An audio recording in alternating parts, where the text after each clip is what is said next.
নিষেধাজ্ঞা শুরুর আগে শেষ সময় বাজারে ইলিশ কিনতে বেড়েছে ক্রেতাদের ভিড়। তবে মাছের সরবরাহ কম থাকায় আকাশ ছোঁয়া চাঁদপুরে 1 কেজি ওজনের ইলিশ বিক্রি হচ্ছে 2400 টাকায়।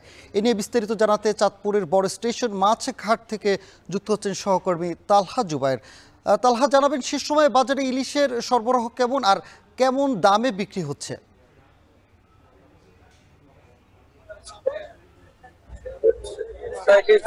সানি, আসলে আজ রাত 12টার পর থেকে কিন্তু চাঁদপুরের যে পদ্মা মেঘনা রয়েছে সেই পদ্মা মেঘনাকে কিন্তু সকল ধরনের মাছ ধরায় নিষেধাজ্ঞা দিয়েছে। মূলত মা ইলিশকে ডিম ছেড়ে দেওয়ার সুযোগ দেওয়ার জন্য কিন্তু প্রশাসন থেকে এই নিষেধাজ্ঞা দেওয়া হয়েছে। শুধু চাঁদপুর নয়, চাঁদপুরের পাশাপাশি 6টি অভয়াশ্রমে কিন্তু এই নিষেধাজ্ঞা একই সাথে কার্যকর করা হবে।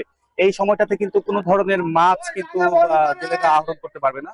আসলে যেই সময়টুকু রয়েছে এই সময়ের মধ্যে কিন্তু যারা নদী তীরবর্তী জেলেরা রয়েছে তারা কিন্তু তাদের শেষ চেষ্টাটুকু করছেন। আমি আছি এই মুহূর্তে চাঁদপুর বর্ডার স্টেশন মাঝঘাটে। সেখানে কিন্তু আসলে সকাল থেকে কিন্তু ক্রেতাদের উপচে পড়া ভিড় আমরা লক্ষ্য করেছি। তবে যেই পরিমাণে মাছের চাহিদা রয়েছে সেই পরিমাণে কিন্তু মাছের সরবরাহ না থাকায় দাম কিন্তু আকাশ ছোঁয়া। আজকের বাজারেও কিন্তু আমরা দেখতে পেয়েছি 1 কেজি ওজনের ইলিশ 2400 থেকে 2500 টাকা দরে বিক্রি করা হচ্ছে। তাছাড়া 700 থেকে 800 গ্রাম ওজনের ইলিশ 2000 টাকার উপরে বিক্রি করা হচ্ছে এবং ছোট সাইজের এই যেই ইলিশ রয়েছে, বিশেষ করে 4টা কিংবা 5টায় 1 কেজি হয়, এই ধরনের ইলিশও কিন্তু আসলে 500 টাকা থেকে 550 টাকায় বিক্রি করা হচ্ছে।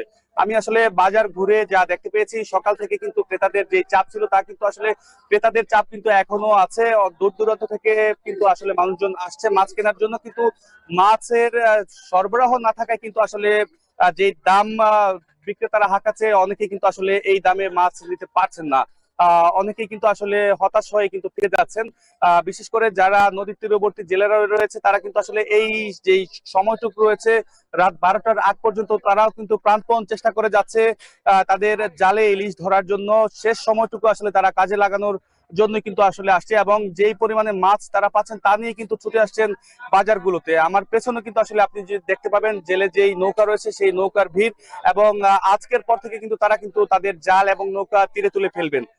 পরবর্তী আসলে যে 22 দিনের অভিযান রয়েছে সেই 22 দিনের মা ইলিশ যদি ঠিকমতো ডিম ছাড়ার সুযোগ পেয়ে থাকে তাহলে কিন্তু আসলে পরবর্তীতে আসলে ইলিশের যেই উৎপাদন তা কিন্তু বাড়বে বলে কিন্তু প্রত্যাশা করছেন মৎস্য সংশ্লিষ্ট।